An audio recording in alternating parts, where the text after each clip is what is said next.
कल कुछ लोग जल्दी सो गए होंगे नहीं, क्योंकि कल विराट कोहली को ट्रोल करने का कोई मुद्दा ही नहीं मिला। उन्होंने सेल्फलेस बैटिंग भी कर ली, 100 भी मिस कर दिया, अच्छे स्ट्राइक रेट से बैटिंग भी की, इतना अच्छा एक रन आउट भी किया, तो अब कुछ बचा ही नहीं होगा बोलने के लिए। और मैंने तो ये भी सुना कि कल पोस्ट मैच प्रेजेंटेशन के बाद मुरली कार्तिक ने चैन की सांस ली। फाइनली विराट ने मुझे तो बख्श दिया और ये आरसीबी की टीम 4 मैच लगातार जीत गई। बस यही काम 2-3 मैच पहले कर देते तो फैंस का कैलकुलेटर का पैसा भी बच जाता और प्लेऑफ्स के लिए थोड़ा अच्छे से कॉम्पीट भी कर पाते। हाँ, चांस तो अभी भी है, लेकिन तुम्हें तो पता ही है कि कितना मुश्किल है वहां तक पहुंचना।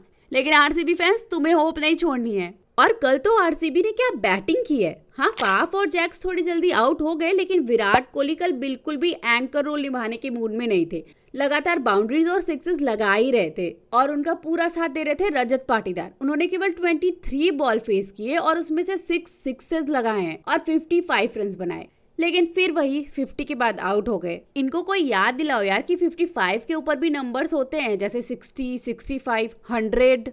इसके बाद तो कैमरन ग्रीन आए और उन्होंने भी 27 बॉल में 46 रन बनाया। और अभी तक विराट कोहली भी 47 बॉल में 92 रन पे पहुंच गए थे विद 7 सिक्सेस और स्ट्राइक रेट 195 का। इसके बाद दिनेश कार्तिक ने भी आके अपना काम कर दिया, 7 बॉल में 18 रन बनाए, लेकिन लास्ट तक नहीं रह पाए। हर्षल पटेल ने उन्हें आउट कर दिया और आज तो हर्षल पटेल फिर से पर्पल पटेल बन गए। लास्ट ओवर में उन्होंने 3 विकेट लिए और अब फिर से पर्पल कैप उनके पास आ गई है। लेकिन पंजाब की तरफ से अगर हर्षल पटेल से भी कोई अच्छी बॉलिंग किया तो वो है विद्वात कायरप्पा। कल उनका डेब्यू था और उन्होंने इतना अच्छा डेब्यू किया कि इससे अच्छा डेब्यू कोई हो नहीं सकता था। उन्होंने फाफ और विल जैक्स दोनों का विकेट लिया और पंजाब के सारे बॉलर से कम इकोनॉमी थी उनकी 9 की।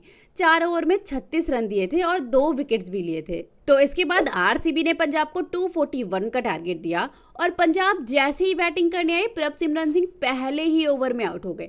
लेकिन फिर बेरेस्टो और रायली रूसो ने काफी अच्छी बैटिंग की। बेरेस्टो ने तो 16 बॉल में 27 रन बनाया, बट लॉकी फर्ग्यूसन ने उन्हें आउट कर दिया। इसके बाद भी रायली रूसो काफी अच्छी बैटिंग कर रहे थे, लेकिन एक बॉल उनके गले पे आके लग गई, जिसके बाद फिजियो को भी आना पड़ा और जब वो ठीक हुए तो नेक्स्ट बॉल पे 27 बॉल में 61 रन बना के आउट हो गए। इसके बाद तो सब बैक टू बैक आउट हो गए। शशांक सिंह ने थोड़ी कोशिश की, 19 बॉल में 37 रन बनाए उन्होंने, लेकिन विराट कोहली के थ्रो से कोई बच सकता है क्या? तो बस वो भी नहीं बच पाए और वो बॉलिंग एंड पे रन आउट हो गए। इसके बाद सैम करन ने 16 बॉल में 22 रन बनाया, लेकिन इसके अलावा कोई डबल डिजिट में भी रन्स नहीं बना पाया। आज अभिषेक शर्मा भी 8 रन पे ही आउट हो गए। और ये देख के तो बहुत ही खुशी हो रही है कि सिराज भैया फॉर्म में आ रहे हैं। हाँ, थोड़े रन्स पड़े, 4 ओवर में 43 रन दिए, लेकिन 3 विकेट्स भी लिए। और आरसीबी की बॉलिंग ओवरऑल अच्छी ही हुई, जिसकी वजह से पंजाब 17 ओवर में ऑल आउट हो गई और आरसीबी 60 रन से ये वाला मैच जीत गई। एंड अब मुंबई के साथ पंजाब भी प्लेऑफ्स की रेस से बाहर हो गई है।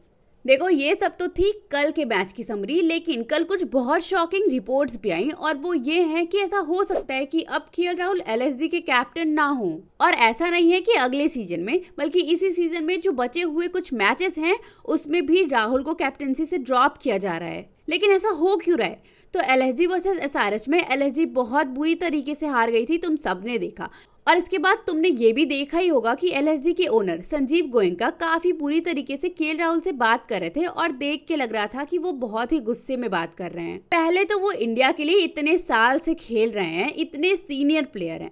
हाँ, उनका स्ट्राइक रेट थोड़ा स्लो था उस दिन और ऐसा हो सकता है कि कभी कभी एलएसजी के फेवर में मैच ना जाए। और हम लोग भी केएल राहुल के स्ट्राइक रेट के बारे में बात करते ही रहते हैं, उन्हें ट्रोल भी करते रहते हैं, लेकिन इसका मतलब ये बिल्कुल भी नहीं है कि संजीव गोयनका उनकी डिसरिस्पेक्ट करें। और अगर केएल राहुल कैप्टनसी से हट जाते हैं सच में, तो ये तो बहुत ही बड़ी बात हो जाएगी। और मुझे तो ये भी नहीं समझ आ रहा कि ये आईपीएल चल रहा है या हमारे इंडियन प्लेयर्स की डिसरिस्पेक्ट करने और मेंटल हेल्थ खराब करने की कोशिश की जा रही है।